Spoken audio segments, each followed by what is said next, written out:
This is the His and Her Money Show, where we talk about managing money, marriage, and everything in between. Now, here are your hosts, America's #1 money couple, Talent and Ty McNeely. Welcome to the His and Her Money Show with America's #1 money couple, Talent and Ty McNeely, where we are helping you to manage your money, your marriage, and everything in between. Welcome back to everyone tuned into the His and Her Money Show. We are so glad that you are rocking with us today.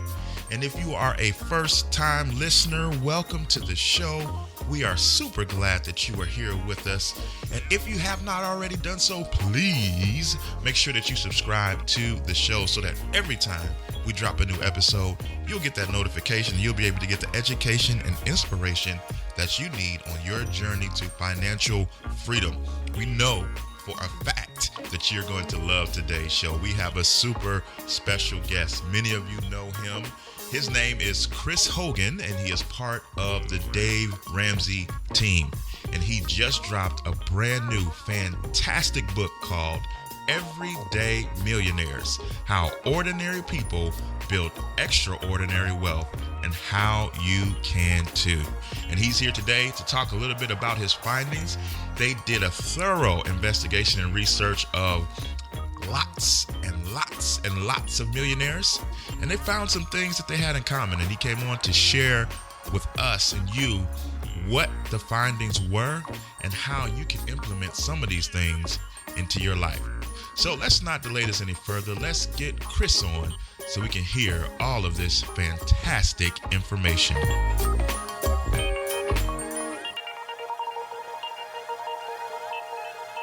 Hey, Chris, welcome to the His and Her Money Show. Hey, Chris. Hello, you all. Good to be back with you. Yeah, we should say back. Yes, because back again. You've been on talking about your last phenomenal book, which was Retire Inspired, which was a game changer. And we're super excited that you're back to talk about your new book. And we're going to jump into that. Before we do that, though, maybe there's somebody listening who is unfamiliar with you and the work that you do. So could you take a moment and introduce yourself to everybody that's tuned in and let them know what you're all about? I sure will. Well, my name's Chris Hogan. I am an author, speaker, and financial expert. I have been a part of Dave Ramsey's team for 13 years now. Prior to being with Dave, I was in the banking industry where I worked, helped pro athletes, entertainers, musicians, and all of that, help them try to have a clear plan for their money. And then I was a business owner. And so I'm somebody that's been dealing with money for over 20 years now and really trying to help empower people to think differently about how money works and understanding that they can take control. They just need the right kind of information and they need to make the right decisions. So you just released a brand new book entitled Everyday Millionaires. What led you to write this book in the first place? Well, I wanted to know the truth. I wanted to know, what does the average millionaire look like? You know, we were so excited and wanted to really drill in and understand, is building wealth still possible? You know, we've always heard the American dream. Is it alive? And we've heard the media reports about how the market's down and things aren't like they used to be. And so I wanted to know the truth. Coming off of having done Retire Inspired, where I was helping people wake up and understand that they need to take control of their financial future.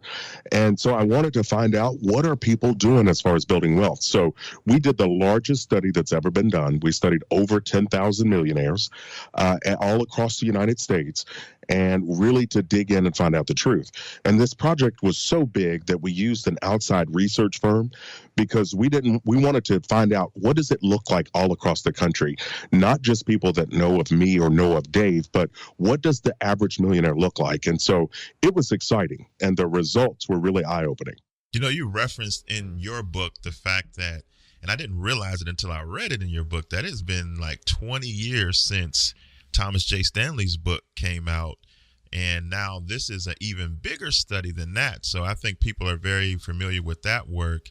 And this is even more expansive and it's more up to date. Is that correct? That is absolutely correct. And yeah, Thomas Stanley's book back in the 90s was eye-opening, as it was showing, what the millionaires look like at that time. And I think they studied 750 people. So this time around, I wanted to go bigger. So I got with our research team and we reached out to an outside research firm to find we wanted to get over 10,000. And so I wanted something that really showed the reality of what an average millionaire looks like right now. I think even when I was growing up, and I know that this is a lot of people's testimony today, like when you hear millionaire, you feel like this is them or this is other people. This isn't something that you could do. This isn't something that you've seen anybody do. For most people, they didn't grow up with millionaires in their family or in their circle. So millionaire seems like a foreign concept that other people can do. But I think that you have found and you feel differently, and that's actually a faulty line of thought. Is that correct? No, it is correct. And I think, it's hard for people to identify or believe or understand something they're not connected to. And, for me, growing up as a Kentucky boy, I know in my mind, I had these preconceived notions. I had these thoughts about what I thought a millionaire was, for example, and we busted some of these myths inside of the book. But one of them I thought, man, if somebody's a millionaire, then that meant they had to inherit all their money. And so, in my mind, I thought that's just naturally how they did it. But here's the reality. 21% of millionaires only 21% received an inheritance at all. Only 21%. And of that, 16%, and only 16%, inherited more than $100,000. So what the reality is that a vast majority of millionaires didn't get any inheritance at all, and they certainly didn't get enough to make them into millionaires. And so busting that myth down where it really starts to, you see it and you realize, no, they didn't have this handed to them. A vast majority of these millionaires built wealth themselves. Yeah. So what are some more myths out there that you've heard in regards to wealth building that people should totally ignore? Well, there's another one out there that, millionaires, wealthy people have a high paying job, right? That's what, people tend to think. But here's the truth. 1/3 of millionaires never had a 6-figure household income in a single working year. Now, again, that's household income. So that could mean that you've got 2 people working. The reality is that the average millionaire is a regular man or woman that's working a regular job. And so, you look at this in the research, we had 31% of millionaires averaged 100,000 a year. Only 7% of the millionaires averaged 200,000 or more a year. So you see that and you realize, oh my, we've got, 62% of the millionaires were making 100,000 or less in their work. So that meant it wasn't a high paying job. It was more about the habits and the intentionality they had with the money. Wow. Now let's unpack that a little bit, because I'm sure that's a big myth. That's a wide-reaching myth. A lot of people, when they're in a financial place that they don't necessarily want to be in and they want to do better, they automatically think that more money is the answer. If I just made more, if I just had this type of career, then my situation would be different. Can you kind of speak to that and how they should think and act differently based on the research that you just shared with us? Yeah, it is a natural tendency. I mean, even as I look at myself early on in my financial career, moving through the process, I too thought, more money would create more opportunities or solve the problems. The reality is that's just not true, because it's about having some safeguards in place. It's about us making decisions and being in control of the money. So if you make a lot of money and you don't have control, then what you will end up doing is spending a lot more money on things that aren't going to help you, things that aren't beneficial. So I want people to think, less about having more money and be more in tune with controlling what they have. Having the right habits and the right kind of focus allow us to maximize how we use money, and that sets us up to make progress.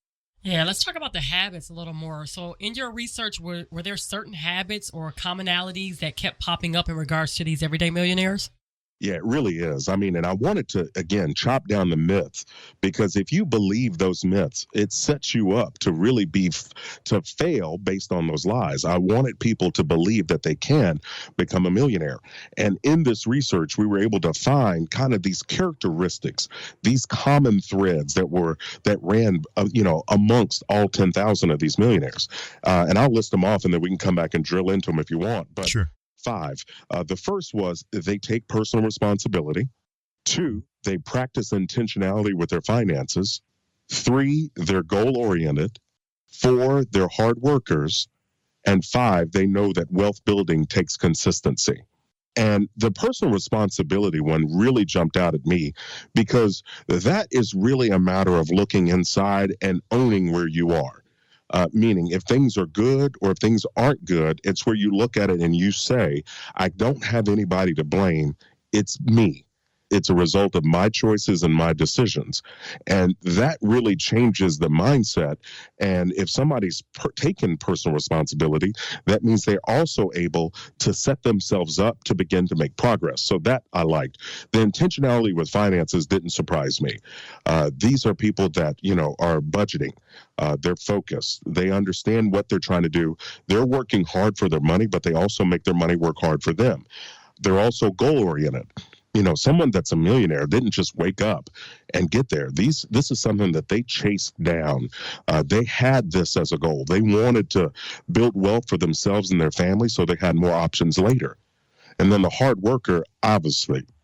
These are people that are working hard day in and day out. And like I said, they're not only working hard to make the money, but they're making the money work for them. And then finally, they know that wealth building takes consistency. That word is the word that I really want your listeners to really key in on. The responsibility, the intentionality, and the consistency. That means these were people that were investing month in and month out over time. It wasn't a splash in the pan or a one-off. This was their daily habit. Good stuff. Now, I've heard you use a term before, and I would love for you to unpack it and break it down. And that's sheep thinking. What is sheep thinking, and why and how do we avoid it? Yeah, this was, my boys and I, we love to watch Animal Planet. And I always get a kick out of it about learning about, the different animals. But I was watching this one episode, and they were really talking about sheep. And we're really talking about how sheep have to have a sheep herder, with a long staff to really kind of keep them together, because if not, they wander off. And they can just end up whatever and wherever. And I started really thinking about this, and I thought, that's how I was with money many, many years ago. I was working and I was making the money, but I would wander off, meaning I would be going after some shiny new thing or moving in this other direction. I didn't stay rooted in the plan and the process and that I'm doing. And so I want people out there to really kind of wake up and understand that, there are commercials out there to make you feel bad about the car you have. Right? They've got one that'll park itself and drive itself. And listen, the deal is this: if you don't have cash, don't buy it. The last thing you want to give yourself is a payment. And so if we can look at this and understand how money works and learn, and then stay rooted in what it is we're doing, it helps us get to our destinations much faster. So why is debt elimination a crucial part of achieving millionaire status? Well, I think, debt is a killer. It can kill your aspirations. It can also kill your dreams. It can prevent you from getting to where you want to go. So, people that are focused on building wealth, they don't waste time and money on debt. They know how to count. And interest that you pay is a penalty, and interest that you earn is a reward. And so they know this. And so any kind of debt except for a mortgage, I want you to squeeze every dollar you can out of your budget to be able to pay that debt off quickly. As you all know, we teach people the debt snowball. It's where you list your debts out smallest to biggest. Most people naturally want to try to attack the highest interest rate first.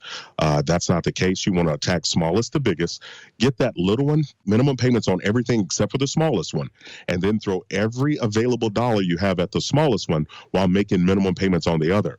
And you want to work down the list in that way. That's going to help you move faster. Love reading, but wish you had more time to get into your favorite books? What if you could use the time you already have and listen to the books you already love? Well, now you can with Audible. With Audible books, you can be inspired, entertained, and educated anywhere, anytime. Choose from the bestsellers in self-development, business, nonfiction, and more. So what are you waiting for? Your first 30 days are free. Visit hisandhermoney.com/audible to get started today. That's hisandhermoney.com/audible. You've talked and researched over 10,000 millionaires for this work. Were there some common correlations amongst these millionaires as far as how they built their wealth, or things like real estate or entrepreneurship? Were there some common things that came about from this research? Yeah, there really was. There were a lot of things that jumped out at me, but here's a couple. Number one, they don't take or make risky investments. These are people that are focused. So 79% of the millionaires got to millionaire status through their employer-sponsored retirement plans. These were people that were using their 401ks or 403bs. So restating this, the number one contributing factor for millionaires' high net worth was investing in their retirement plan. Now, I know people out there, they wanted to hear something sexier, right? Or something more outlandish. And no, this is the key. It goes back to that whole consistency factor. So using the 401ks, 403bs, as well as IRAs is how they built their wealth. Another myth that I want to chop down as well is that, the millionaires didn't always attend prestigious private schools. In fact, 79% of the millionaires did not attend a private school. 62% of them graduated from public state schools. 8% of them attended community college, and 9% never graduated college at all. And so thinking about this, what it means is that you don't need to have certain things from an education standpoint that will keep you from reaching millionaire status. It's about the choices we make. It's about the decisions we make and the process that we follow. What are some things that the average person can be doing to potentially become a millionaire? Well, I don't think it's an accident that, someone accidentally ends up retiring with millions in the bank. I think it comes from hard work and thousands of daily decisions. So I would tell someone that was focused on becoming a millionaire, be intentional with your money, be intentional with your choices, and it's more about deciding versus sliding. And what I mean by that is when you decide something, it keeps you in control. But when you slide into a decision, what happens is now you're being more of a passive passenger in your own life. So start today, decide your way into building wealth, and then really live on a plan for yourself. And that living on the plan, as you all well know, begins with creating a budget. Now, you, in addition to being a best-selling author, you've previously been a financial coach. You also have a call-in show where people, you help them with their money. If people have verbalized that this is a goal, I want to be a millionaire one day, I want to get my finances together one day, but you've done the kneecap to kneecap work with people, what are some places or some mistakes that they make when they want this to be a goal compared to what they're actually doing day to day? Well, I would say this, it's really about meaning it.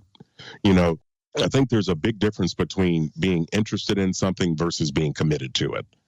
And if you're serious about wanting to build wealth, if you're serious about wanting to start a legacy for you and your family, then it does require us doing some basics.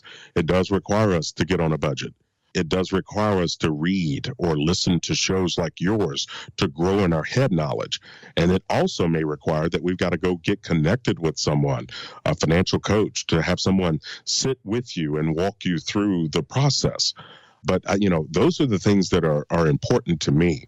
And I talk to my boys all the time, where they tell me, hey, I want to do something. I said, well, are you curious about it or are you serious about it?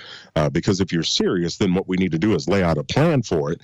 And you also, in the planning, I think it's really important to understand what it is that you want, but you got to be crystal clear on what it is you don't want.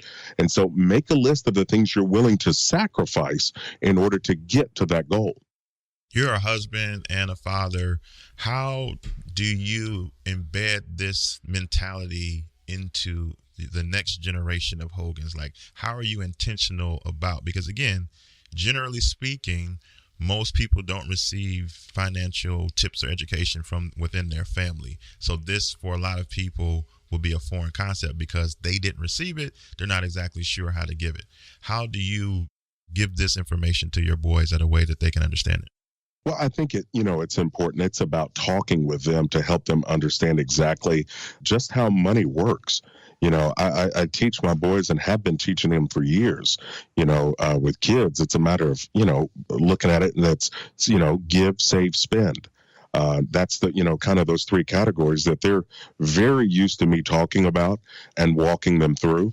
And so having those conversations, helping them to learn how to, be able to set goals and know, hey, how do you save up towards something? And I can tell you, my boys are so excited when they're able to walk into a store with their little envelope and they're buying something that they've really looked at and have been intentional about, and they're able to pull out their money, right, and be able to pay for it, and to watch the excitement in their eyes. But I also, to help them, also watch them how they use it. They take care of that item, that they've spent their money on. And so I think it's really important. In the research, also found 86% of the net worth millionaires learned the importance of saving and taking control of their money from their parents. And so this knowledge was something that was passed down to them. And it's going to be something that they're going to be intentional about passing forward as well. How does your social circle and even social media play a part in your ability to become a millionaire? Well, I talk about this in the book. People need to live their lives and work their way up to get to millionaire status. And one of the important things that I talk about in there is friends. Our friends help us remind us, that life is more than just about building wealth, especially if they're a good, true, older friend. They remind us of who we are and where we've come from. And I think it's important for us to definitely keep rooted so we don't lose sight of really who we are and what we're trying to do. I don't ever, encourage anybody to focus on building wealth at the cost of their relationships. So I think it's it's a process. You got to be careful of the people that you're around and be smart. As far from a social media standpoint, everybody, there are a lot of things out there, and people can put their best foot forward with a picture or on Instagram or something that can cause you to feel bad about where you are, what you don't have. And I would just say be cautious of that, how much you're consuming that it's okay to be excited for someone else, but at the same time, you can feel motivated for yourself to be willing to work towards your goals as well. So put your financial coach hat back on for a second and pretend or imagine the possibility that there could be somebody listening to you right now who thinks that that's great that all these 10,000 people became millionaires, but they look at their own situation in their own life and they're just not sure if they have what it takes to become one. What words of encouragement would you offer to that person? Well, I would tell that individual, that where you are right now is exactly, it's real. And that what we have to do is we've got to make some decisions for ourselves. Do we believe that better is available? Do you believe that you're willing to really strive for something? I would talk with them about their motivation. What's the thing that gets you excited? Is it the idea of being able to give more to certain charities? Is it the idea of putting yourself in a position to be able to have a legacy for your kids or your grandkids one day? And really, truly believing that things are available to you. We all start off at different points in life. Some people have more advantages. Some people have more trials, more difficulties, or higher climb. But that ladder still works. And I firmly believe that taking one step forward can put you in a better position. That it's not a matter of trying to blink and be there all of a sudden, but really taking steps that put you on that path. Get around people that are being successful. Talk to people that are encouraging, and be sure, most of all, that you're making sure that you're telling yourself encouraging things. We have to be careful. There's no one that's more influential on us than ourselves. And the little voice in our head oftentimes can tell us some not nice things. And as my grandmother told me, she goes, honey, you can't control what pops into your head, but you can control how long it gets to stay there. And so have some encouraging words to tell yourself, have some encouraging friends to be around, and set goals. Talk to people about your goals and your dreams. It's amazing when you put those words out and you speak them, they start to get life. And then we have to ultimately decide, are we serious about it or just interested in it? I want more people serious about achieving their goals and being very, very focused on their process and their plan. So good. So please tell everyone a little more about your new book and how they can pick up a copy.